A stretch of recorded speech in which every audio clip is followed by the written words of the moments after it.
Hello, everyone. It's Elia Nichols. I'm here in Florence, Italy, and I believe we have Terry Sidford with us. Yes, I'm from Park City, Utah, and welcome to bringing our world together with COVID-19 from the USA to Italy. Today, we'll be discussing how to use the science of HeartMath to help create calm and peace during this unsettling time in our world. We are honored and excited to have a very special guest with us today, Howard Martin, one of the leaders and founders of HeartMath Institute. He is a co-author of HeartMath Solutions and contributing author of Heart Intelligence. Howard has helped to illuminate the intelligence of the heart, describing how we can access it to create positive and sustainable change.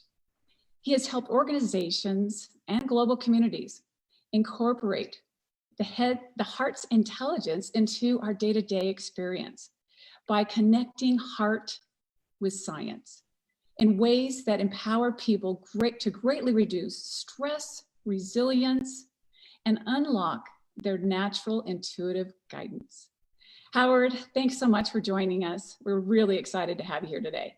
Thank you very much, Terry and Ellie. I'm so glad to be with you, and I want to thank everyone who's watching our conversation from wherever you are around the world, whenever you're watching it.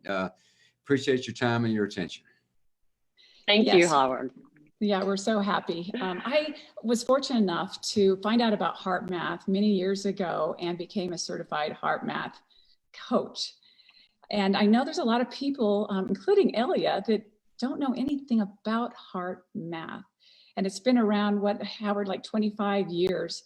So I'd love for you to just talk to our audience and Elia and explain, what is HeartMath? Yeah. Sure, we've been around for a long time, since, the invention of dirt, I think it feels like sometimes.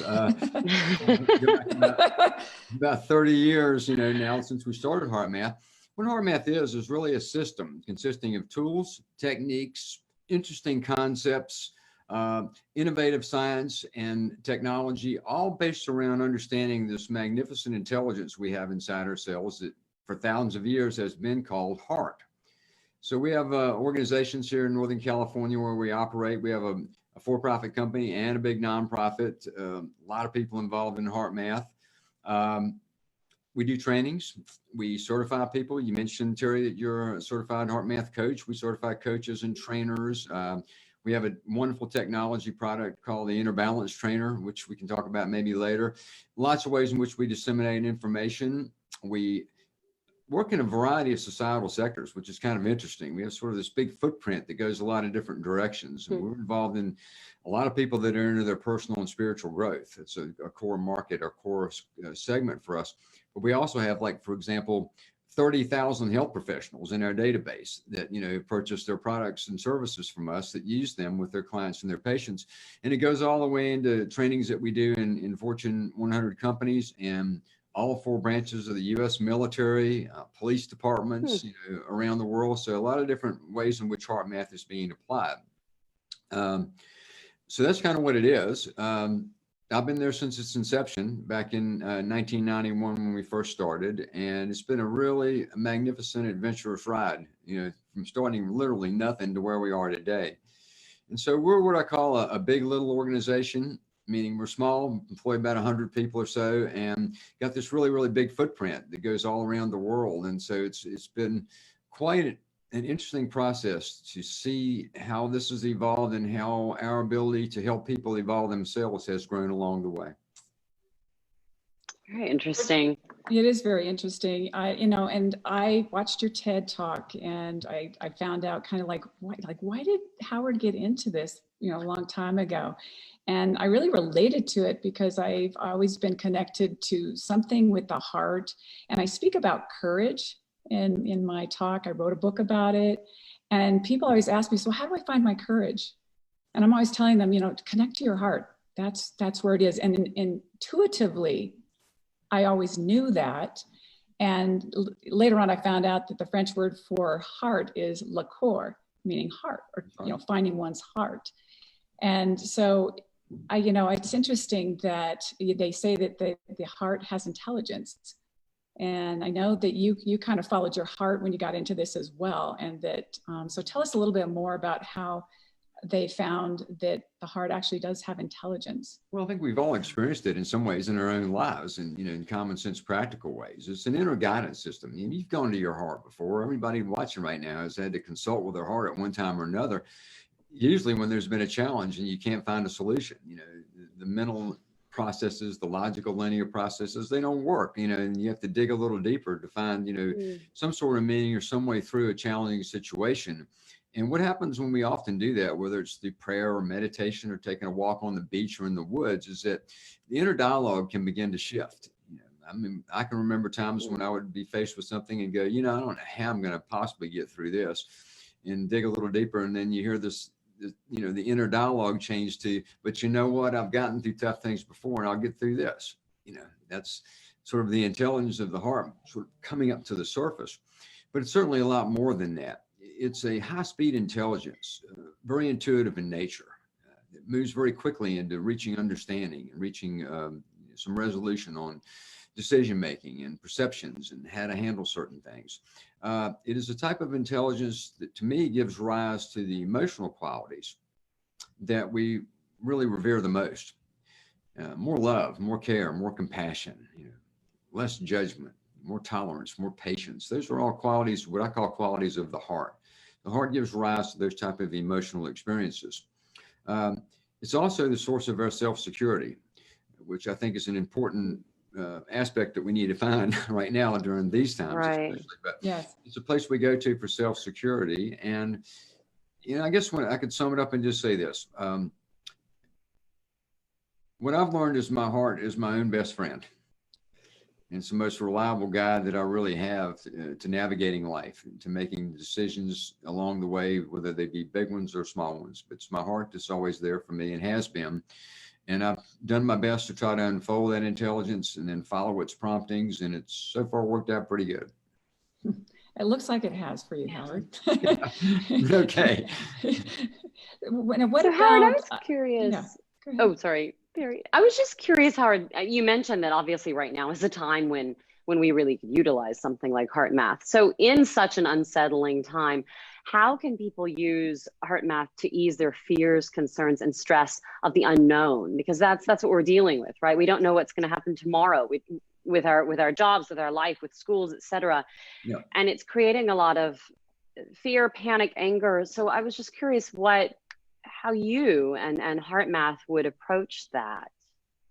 Yeah, there's a lot of angles to answer your question, Ellie. HeartMath is consisting of techniques and tools that activate the intelligence of the heart, and they can be used in different ways for different applications. Like one, for example, attitude breathing would be to help shift those subtle emotions that show up. Not necessarily the big ones, the long-standing ones, the big deep things that we all have, but these moment-to-moment things when we get irked about something or when, right, irritated.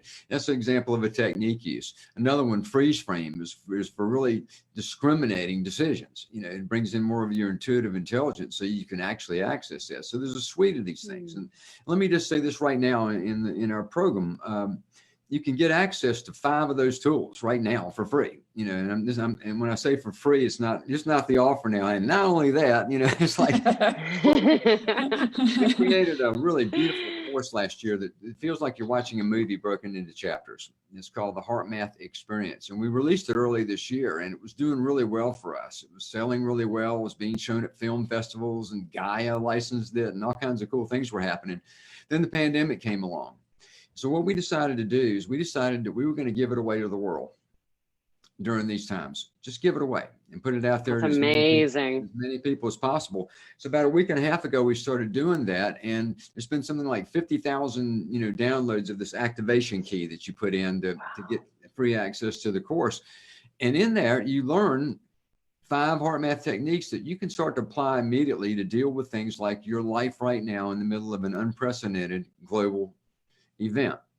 Now, we didn't create it for this. We created it to provide a really nice entryway into what HeartMath is and to give people a learning experience, not just another course, but something they could really feel, an experience of that.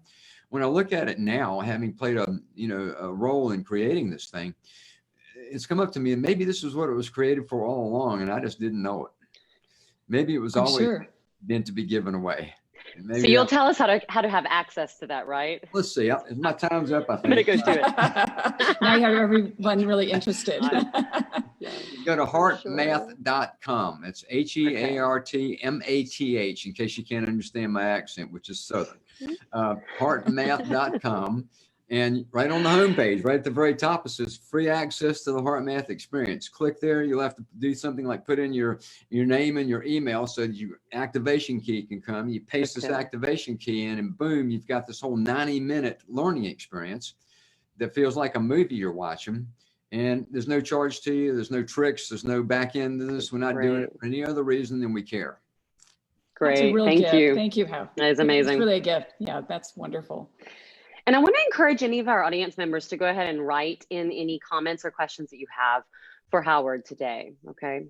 But going back to your answer, Elia, is like there's a lot of things, we have to pull on all of our inner resources right now, whether it's through HeartMath or other things, that people do that already work for them. I'm very much for anything that people are using that they're gaining benefit from.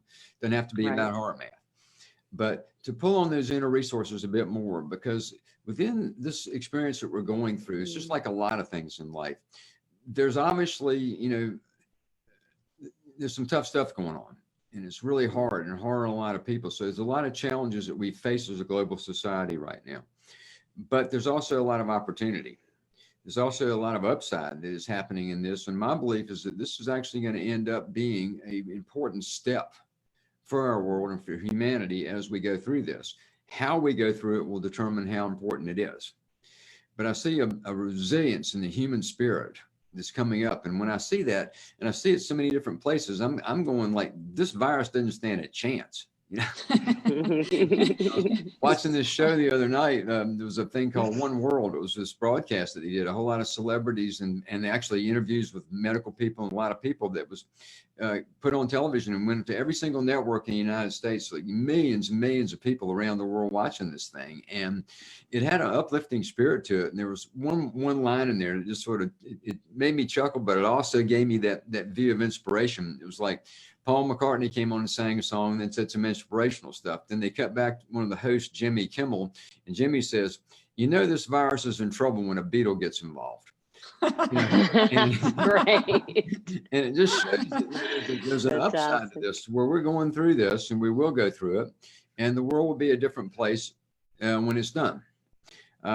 But yes, in the middle of that, we are faced with a lot of challenges. There's the illness itself and all the ramifications of that, and the death, and all the people who've lost loved ones and are experiencing that pain and that suffering. Certainly the shelter in place, that's going on for literally billions of people has been an interesting adjustment for me and for everyone else. There's the financial challenges that are being faced right now. And as all that goes on, the polarizations begin to show up again, when we should open, when the state should open or not open, and how the healthcare workers feel about that, but how the business people feel about that. And this is going on in the United States, probably other places in the world right now. But on the other side of that, I don't think in the history of humankind that there's ever been more love and care and compassion being put out into the energetic field of the world than there is today. It's unprecedented. I think we're so connected. We all are in this. It's a global event, and everybody's aware of it through the media and through things like we're doing today, through things like social media platforms. So everybody's aware of this, and it's evoking a lot of what I'd call heart in people. They're putting out more of that love and that care. The spirit of cooperation is really much stronger to me than the polarization that is starting to show up. And I think that we are reshaping society in a way that's going to make it different for us when we look back over our shoulder and say, that was an interesting thing we went through for that time period with this pandemic. I think we're going to be thinking and feeling and operating a bit differently than before.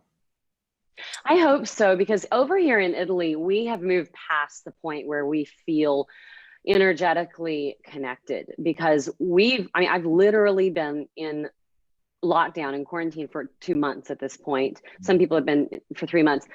I feel disconnected from everyone. We're starting to feel angry it's time to get out. And I don't feel the connection I did energetically at the beginning. I was doing a lot of meditation at the beginning. I still do it here and there. Maybe that's why I'm not feeling it so much, but we're at a different stage now. I can see what's happening in America. I recognize it, but we're past that. And so do you have any advice for us in Italy who are really we're over this? We're done. First of all, Elia, thank you so much for your vulnerability. And that in and of itself is a powerful aspect of how you get past this, or what you do next. Is being open, being vulnerable, not being afraid to experience your feelings and share them with others, and to be open about that and to say, hey, it's okay. The next step in that process, however, to me, that you or any of us can do really, is to move to a place and see if you can find some compassion for yourself. Recognizing you're a good person doing the very best you can in life in a challenging time in human history. And if you feel like, you're getting disconnected, or you feel like you're experiencing all these emotions and you shouldn't be and all that, go and have a talk with your own best friend. I do that. I go, hey, little dude, let's have a chat. I've had a lot of conversations. And have that compassion for yourself. Recognize that this is a situation and that you're doing fine, and you're doing the very best you can. From there, just start observing and watching it, the inner attitudes. And when you can, make these internal shifts a little bit more quickly than maybe normal. A lot of the type of emotions that we will experience in life in general, but even now, they can be shifted pretty quickly as long as you don't let them attach themselves and just go on and on in a churn. You can sort of intercept and go, not now, you start to feel the downward spiral of it's really digging in now. So you just go back and you can practice, whatever techniques and things you've learned before as HeartMath techniques for it, and just sort of reboot your system, and elevate your vibratory rate in a certain way, and let more of your own true spirit and your own dignity and humanity have a chance to have a say in that moment too, because that's all there, just like the emotions are there. You feel the down emotions and you just pause for a second and that can shift. I mean, I'll use a phrase we've all heard our whole life. It's, just an old phrase that's been around forever, but it makes a lot of sense to me. And that is, a change of heart changes everything. When you make that shift inside yourself and you shift into your heart, make connection with that part of who you really are, then the perceptions can shift. Now they'll come, they'll go. It's like this every day for everybody, But if you make the little internal adjustments as best you can as you go, and this is for everybody that's watching now, this not just for you, Elia, but me included, pretty soon you'll see that the spiral sort of takes on a different trajectory. Your baseline begins to shift a little bit. You don't find yourself as down as much as you did. And then just observe society and watch how things begin to unfold. And see when it is time to start interacting more, and when it is time to get back out there into life. And I think, we have to follow our own hearts on that. The governments will direct what they say people can do. And it's going to be interesting for me to observe what people actually do. Right. Well, we're seeing it already in America. Italians have really followed the rules with this, strangely. I mean, as much as more than I expected, but already you see Americans out there saying this is against my civil liberties, and it doesn't surprise me. I actually expected it, but I try not to be judgmental of it. I understand it can go into the place where I'm saying this is self-centered, it's not right, and then I have to adjust myself there and go, well, wait a minute, I'm not in their life, I'm not in their shoes. I don't know what the financial situation is. You mentioned trapped in the house with kids forever. Between all that and not being able to get a haircut, I mean, people are going crazy out there. So it's time for some of them to have a little bit of release in that, I think, and it's dangerous. It is very dangerous. I've been in a lockdown modality for close to 6 weeks now. I live in a little mountain town outside of the city of Santa Cruz in Northern California, and I have not been outside of that town for 6 weeks. And I've adapted. Found a good flow with it all. I'm finding that I enjoy some aspects of my life right now without running around like I was, and I'm making peace with it. But there will be a time when I probably get to where you are, Aaliyah, and say, wait a minute, it's time. Yes, exactly. It's time to get back to, or move on, because as you said, we're not going to get back to how things were, but move on to what's next. Yes. And if one thing that I've noticed through this whole process, I think that it's a feeling of being controlled as well too. Like, and if you go back to what you can control, and that is our response to the situation, our emotions. And I've had to practice that and also think of it, is this a problem or is this an inconvenience? Mm-hmm. And so I'm always trying to get in present time and stay more present. And, what am I thinking? Can I change the way I look at that? And Howard, I know there's a lot of people out there going like, well, that sounds easy to do that, but how do you really do that? And maybe if they really understood the science of how your energetic field works and how that affects your body and your attitude, if you can go, and the word coherence, which we haven't brought up, which HeartMath uses. What you're referring to, Terry, is the science of HeartMath. Now, probably what's been best for in the world is their science. When we started HeartMath 30 years ago, we were introducing a heart-based system into a world that often is pretty heartless. In addition to that, heart had been talked about for a long time, but mostly in flowery or philosophical ways. And what we felt we needed to do is to build a bridge between what people sense about heart within themselves and daily life, to where it can be applied, and not in some squishy way, but it can be applied in these very pragmatic ways. The bridge we chose to use to make that connection was science.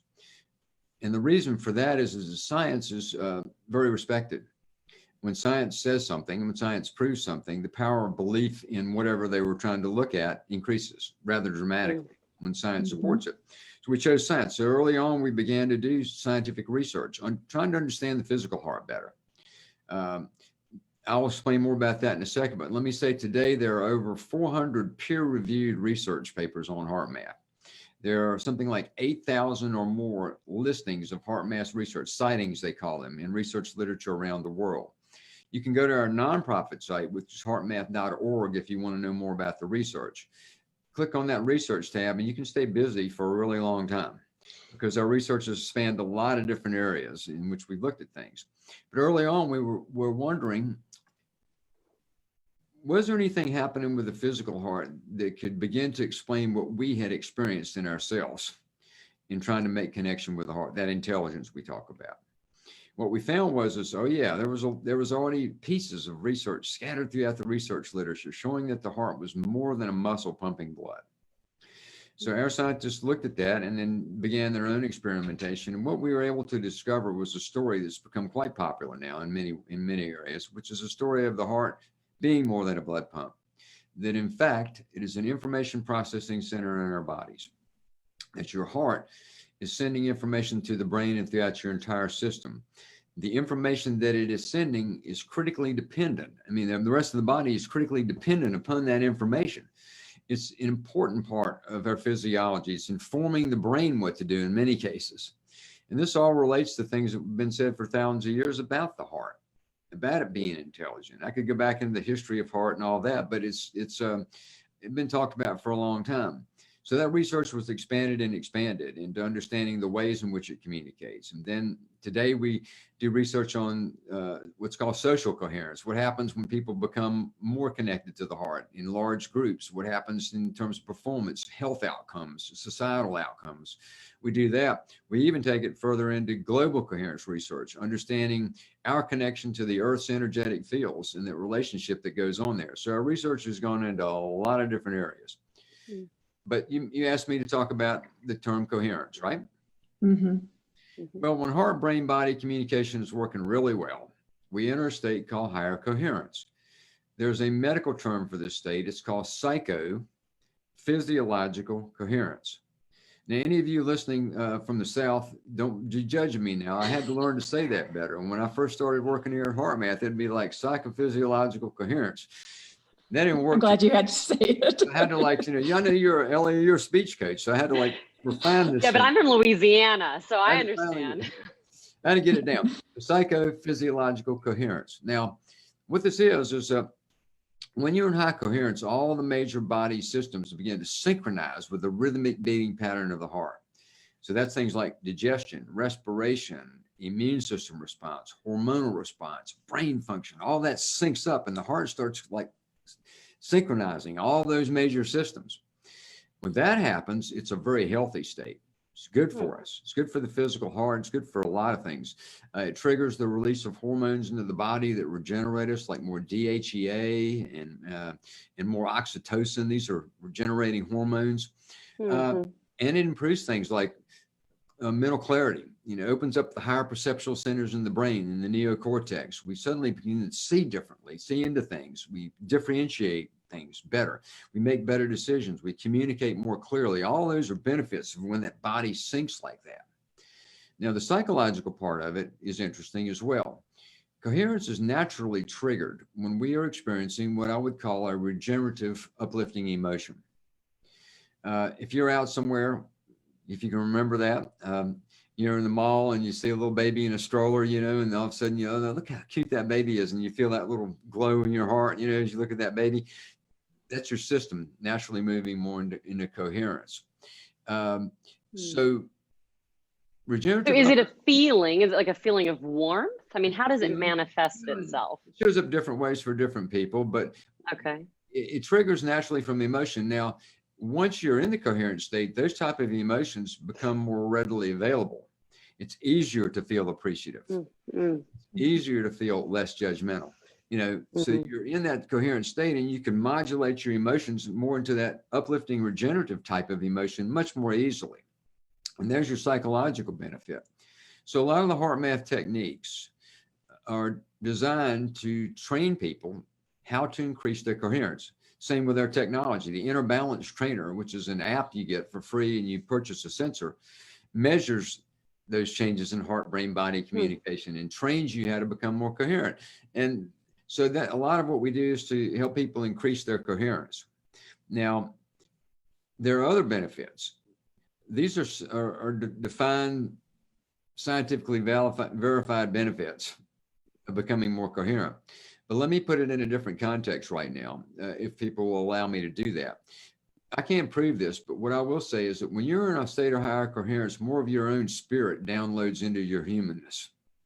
That's when you access that part of you that's bigger than your ordinary self. That's when you really expand your awareness and your consciousness and become more of who you truly are. Coherence is a gateway into that kind of state. So we talk about it from that context when I'm on a stage somewhere in front of a whole bunch of people that are there for their personal spiritual growth.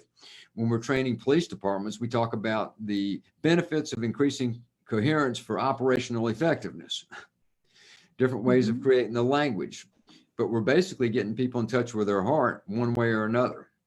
Can you give an example of that? Because it really was, I was fascinated that you work with the military and the police.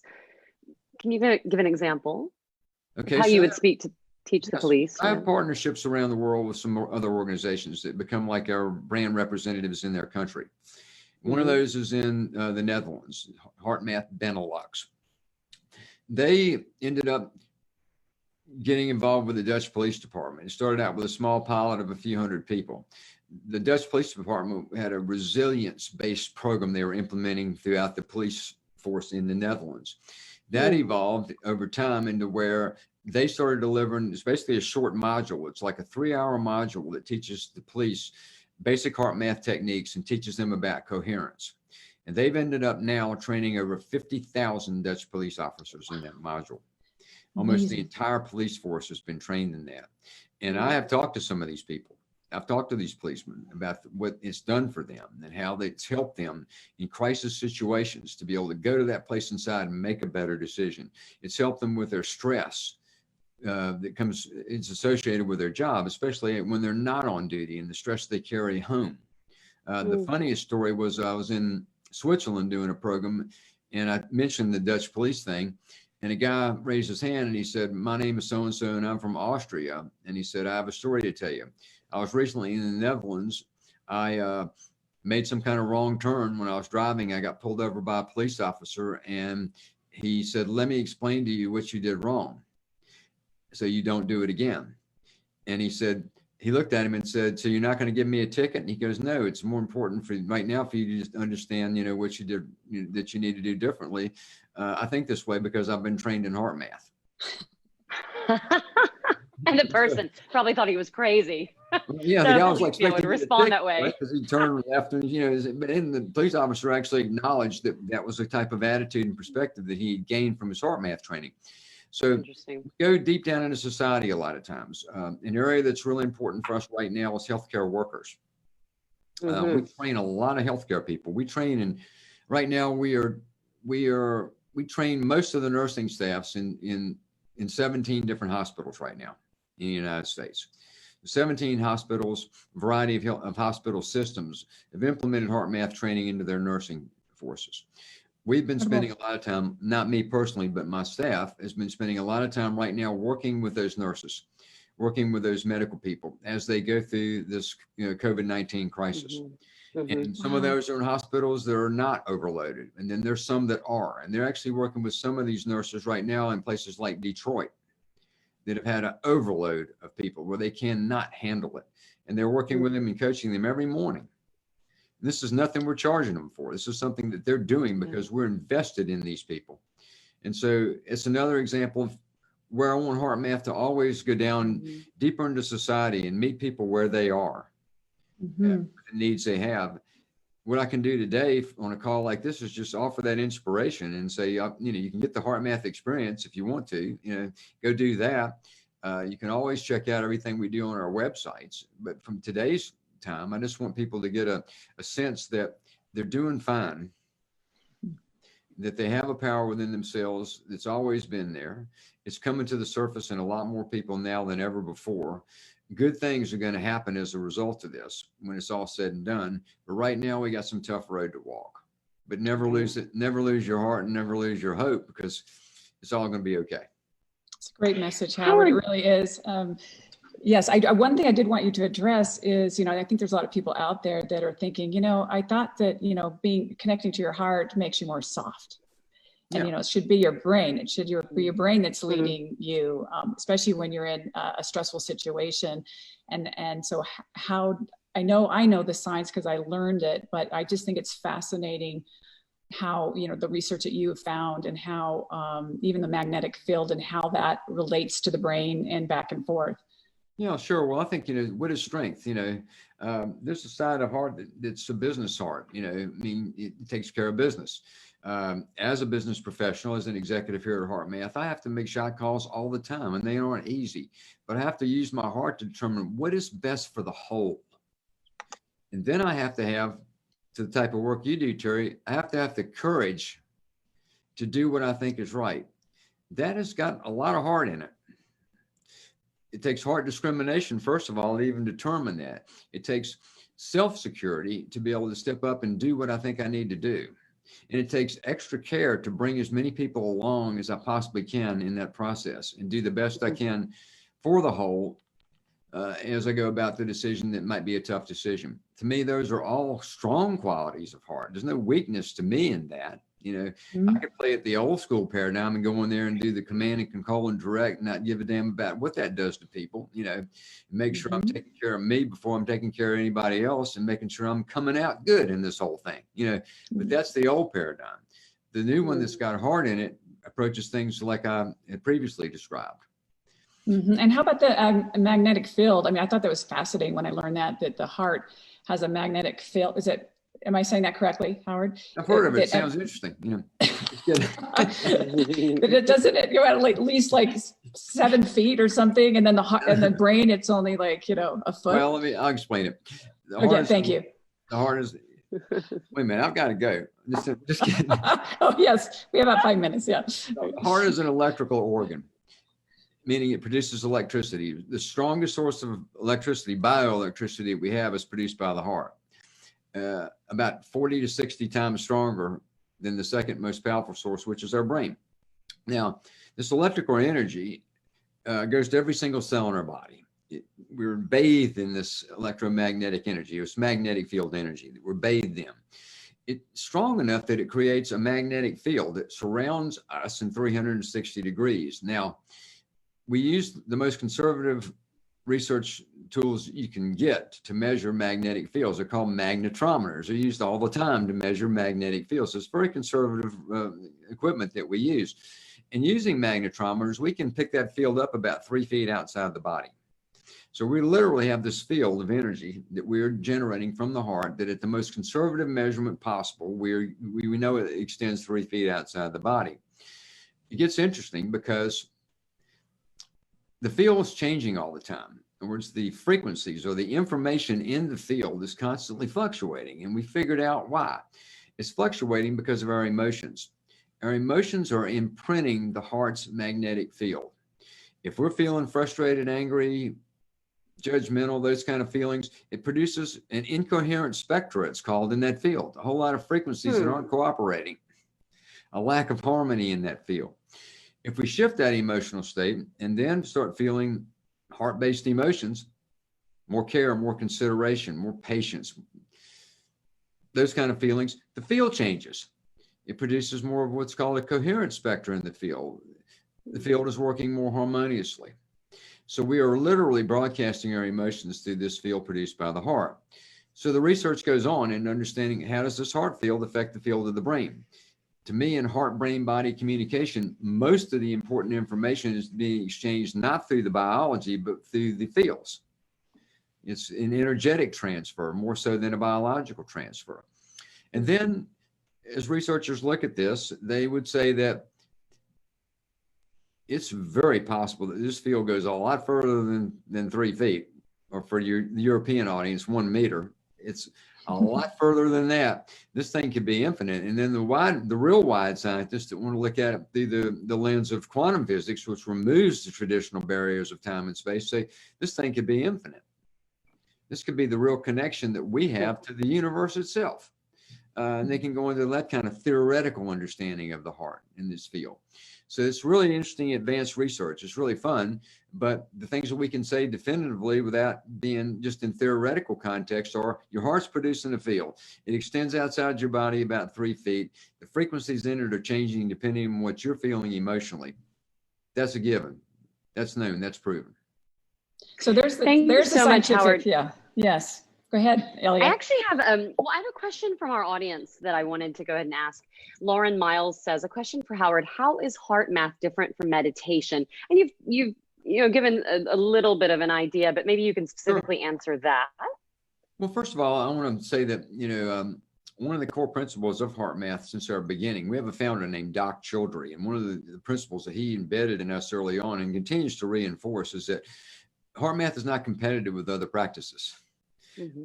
We're designed to be what he calls a friendly facilitator, something that can add something to whatever people do, but not competitive with what they do.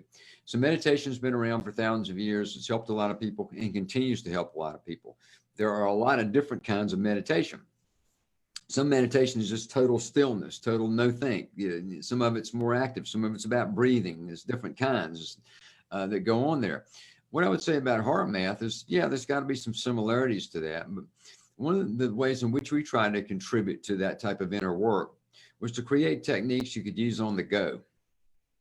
Eyes open, eyes closed, in the moment, that you didn't have to withdraw from your activity to use many of the HeartMath techniques. There's one called the Heart Lock-In, which is in the HeartMath experience that is much more of a quiet, go someplace else and do it there. But many of the techniques are on-the-go techniques.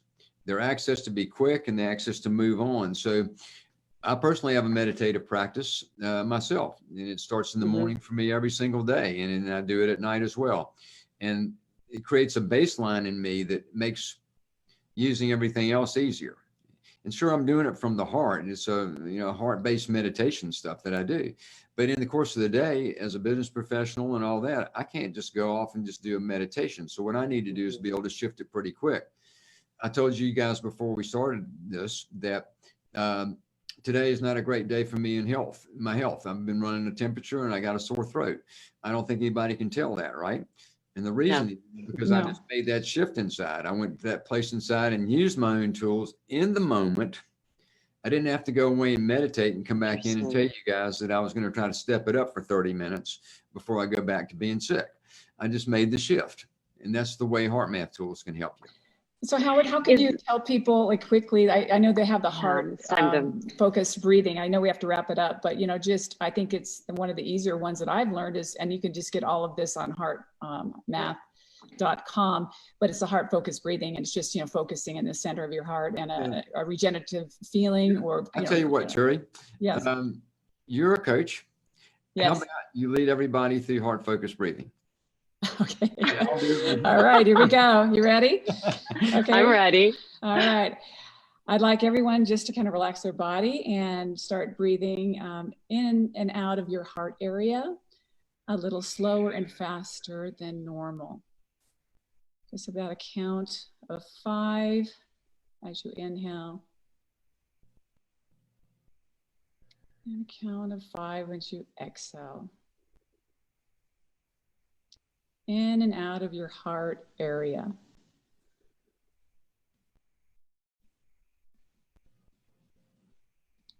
A couple more breaths. And now I want you to think of a regenerative feeling or a feeling of care or love or appreciation for someone or something. And I want you to feel that in your heart area as you're breathing in and out.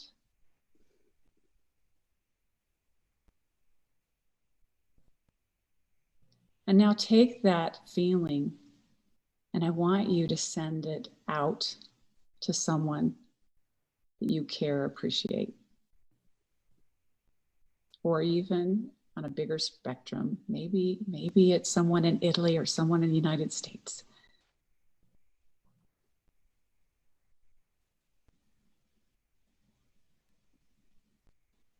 Breathing in and out of your heart area.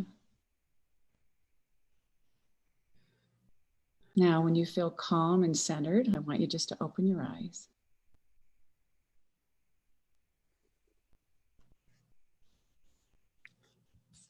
Okay, so how's everybody feel? Much more relaxed. Good. Very good. Lighter, Good. lighter. You can do that anytime, anywhere. You just focus your attention here in the heart and you breathe. Like imagine just your breath's coming in and out through that area. And just like Terry said, you just breathe a little deeper than you normally would. Find a rhythm that's comfortable for you. And you can expand that technique, which she did. You know, now you want to activate a regenerative emotion. You can think about a person, you can think about a place, you can think about your pet, you know, you can think about something you accomplished that made you feel good. And then you can expand it even further and send that feeling out. And this is the kind of thing I do all the time. And you put it out to the people that you know need a little extra love and care and extra heart, or you put it out to the world for highest, best outcome as we go through this shared experience. It's one of the best things you can do for yourself, and it's one of the best things you can do to contribute to the betterment of others. And so that's just a great way to use your heart and your heart's intelligence to make life better. Thank you, Howard. And I know we could talk about this subject for hours and hours and hours. And what we've talked about today has been so inspiring. And I really appreciate you being here and talking to us in the United States and in Italy, even when you weren't feeling well and you used the technique so that you could show up today.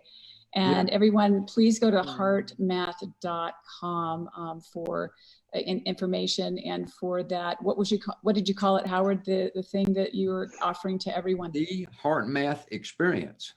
The HeartMath experience. So go go to heartmath.com. You guys go check it out. Yeah, we will. You to dial that thing up right away. We will for sure. It's pretty. It's got a real cinematic quality to it, and it teaches as you go. Certainly, I wanted it to have that energetic. I'll call it energetic transfer. You know, like I said, I didn't want to just have another course. I had to have something people could learn from, but feel it. You learn from what you feel. You know, very often, and so it had to have some feeling quality to it. So people can have that now, and hopefully you'll enjoy it and benefit from it. The techniques and things that HeartMath teaches in many of its seminars are there, and they've been done experientially. You actually do the techniques in the context of when you watch it. So it's set up to be an experiential process. Excellent. Thank you so much, Howard, for being with us today. We really appreciate it. And for all the parents out there, I just want to announce that we are thrilled to announce that our guest next week will be psychologist Renee St. Jacques, who will speak on emotional and mental challenges that parents and children are facing during this time. So I know we're all going to be looking forward to that as well. But thank you again, Howard. It was such a pleasure to speak. Thank you. Thank you, Howard. Thanks for having me. Thanks for taking your time to do something like this, to bring information to people around the world. And that's your service and your gift, and I want to acknowledge you for that. And I hope that you continue to do well, and that we all work together, all of us and everybody listening, to use this time to help shape a new and different and much better world. Absolutely. Thank you so much for your message, because we all need it right now. And I really hope that your message really impacted some people out there. And if you have any other questions, we'll try to answer them offline. But thanks for joining us today. And thank you, Elliot. Thank you, Howard.